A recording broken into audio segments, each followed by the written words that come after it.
stand in our way, and our golden age has just begun. This is Human Events with Jack Posobiec. Now it's time for everyone to understand what America First truly means. Welcome to the Second American Revolution.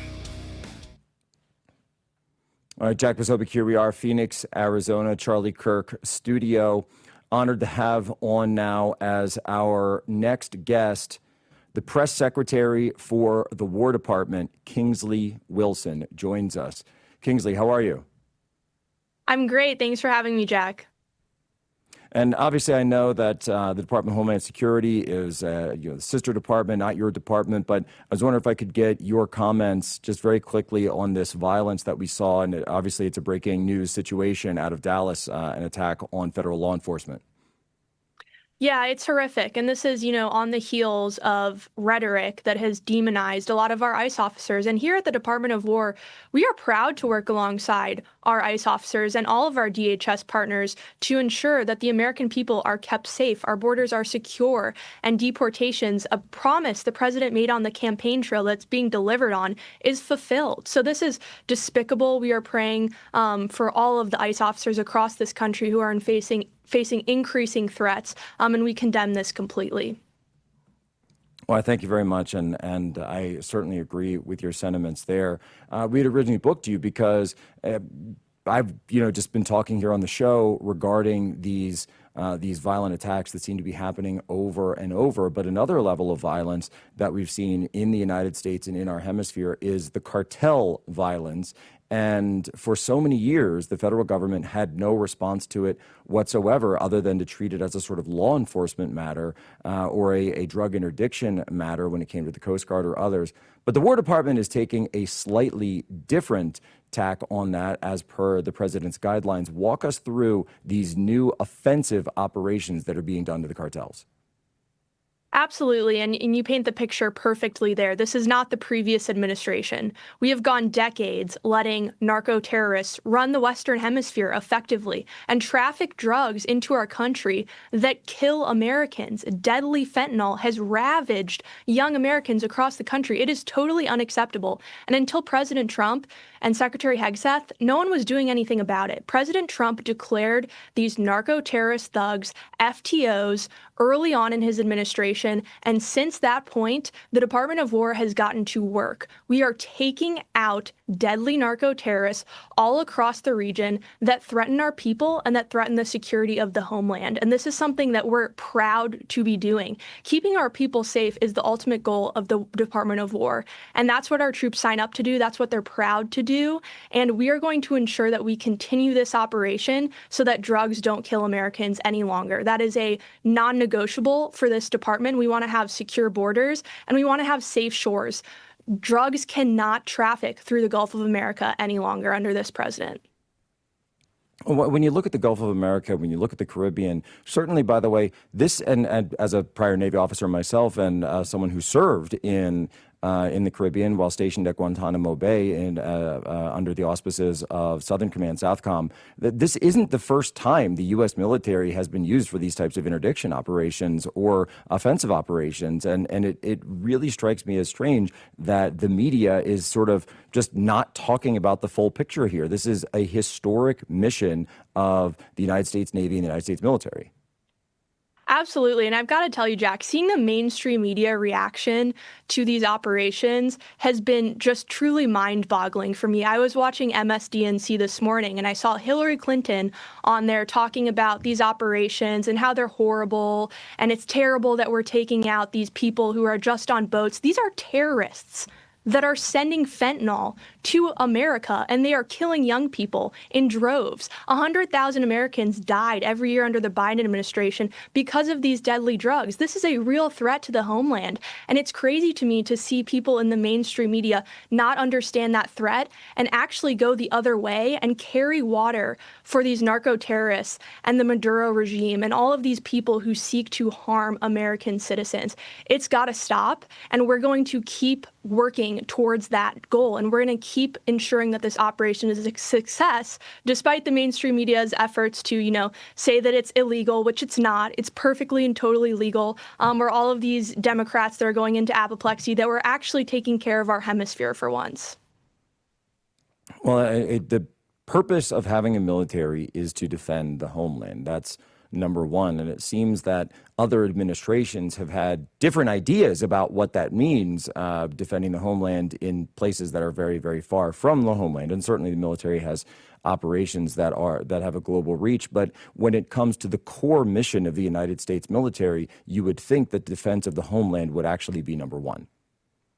Yes, absolutely. And it is for this president and this secretary. And that's why President Trump was elected.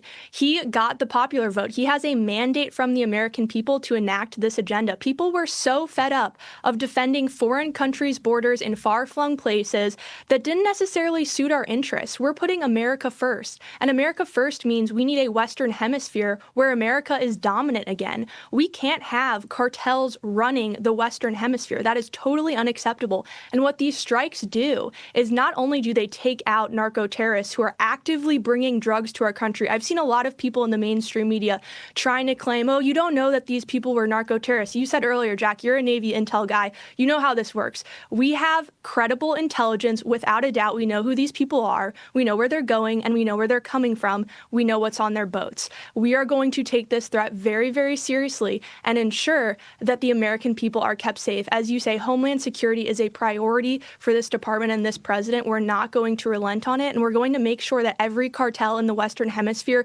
knows that, because when people see these strikes, whether they're a cartel in Mexico or a cartel in Venezuela, they are put on notice. And I should also ask him, I mentioned before about obviously the attacks on the ICE facilities. And are these operations then being conducted with, and obviously I understand you can't get into classified intelligence, but would it be safe to say that there is coordination between the Department of Homeland Security and the Department of War on this? Absolutely. We work really closely with our interagency partners, whether it's the U.S. Coast Guard, to ensure that we are just kind of implementing a policy that is going to ensure that we're all working together and collaborating, intel sharing, all of that sort of great stuff, right? So we're working alongside our government partners because this really is a whole of government approach. As I said in the beginning, President Trump early on designated these cartels as foreign terrorist organizations. And what that did for the department is allow us to start taking these threats more seriously than we had in the past. And we are working with the interagency to do that. And we're going to continue to ensure that they can't traffic drugs throughout our hemisphere and endanger American lives any longer. No, it really seems that it's just remarkable to me to think that not only as having a Navy background, but also just as a father who's someone who lives in the United States, have been living on the East Coast. I'm in Phoenix right now, and you see what effect that these cartels and the narcotic operations have had on these cities, many of which, by the way, fuel the street violence that we see in cities like Washington, D.C., Philadelphia, Baltimore, so many others across the country. And yet there are so many politicians that don't actually want to step up and treat this like the operation that it needs to be. They want to play these games. They say we need social reform. They say we need all these things. Whereas, look, sometimes you just need a hammer. Absolutely. I think we've forgotten that the solutions are often very simple. We like to create more problems and try to act as though things can't be fixed. We have found very quickly that all we needed was a new president and a new Secretary of War to get to work and to get all of this done. We're delivering on promises.